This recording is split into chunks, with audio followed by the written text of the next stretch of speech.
আদালতে গেলেন, বিচার ফয়সালা হবে। কে বিচার করবে? কার আইন দিয়ে?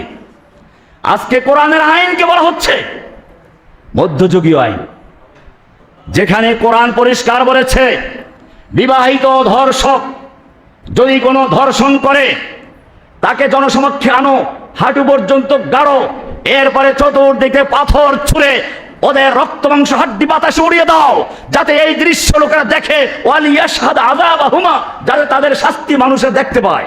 কে বলেছেন? আজকে এই বিচার যদি থাকতো, তাহলে এটা যারা দেখতো আর যারা শুনতো, জীবনে এরকম ধর্ষণ করে একটা শিশু বাচ্চা রামিসাকে হত্যা করা সম্ভব ছিল? ধর্ষণের কথা মনে পড়ে 10 বালতি পানি খেত। আফগানিস্তানে একটা হুকুম বাস্তবায়ন করেছে, পুরা দুনিয়া হইচই লেগে গেছে। প্রকাশ্যে মানুষকে হত্যা করা হলো কেন? যারা আজকে কান্নাকাটি করছে, হইচই করেছিলে, আমি তাদের জিজ্ঞেস করতে চাই, রামিসাকে যে ধর্ষণ করে টুকরো টুকরো করা হলো, হত্যা করা হলো, এখন তোমাদের সেই মানবতা কোথায় গেল? ইসলামী আইন থাকলে, আল্লাহর বিধান থাকলে আজকে ওই ধর্ষককে সামনে ধরে আনা হতো। এরপরে সোহরাওয়ার্দী উদ্যানে রেডিও টেলিভিশনে প্রচার করে সোহরাওয়ার্দী উদ্যানে লক্ষ লক্ষ জনতা হাজির করা হতো, হাঁটু পর্যন্ত গাড়া হতো, চতুর্দিক থেকে পাথর ছুঁড়ে ও রক্ত মাংস হাড্ডি বাতাসে উড়িয়ে দেওয়া হতো। কিন্তু আল্লাহর সে আইনকে তুচ্ছ-তাচ্ছিল্য করা হচ্ছে, বলা হচ্ছে প্রকাশ্যে শাস্তি প্রয়োগ করে নাকি সে বর্বর যুগের আইন, মধ্যযুগীয় আইন।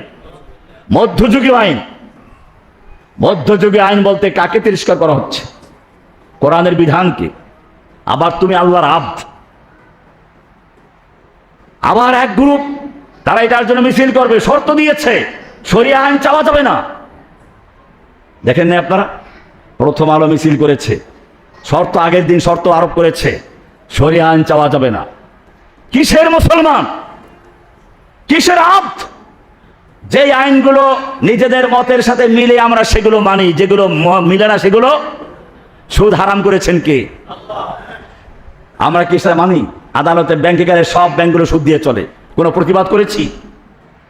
কোনো প্রতিবাদ নেই। মদ হারাম করেছেন কে?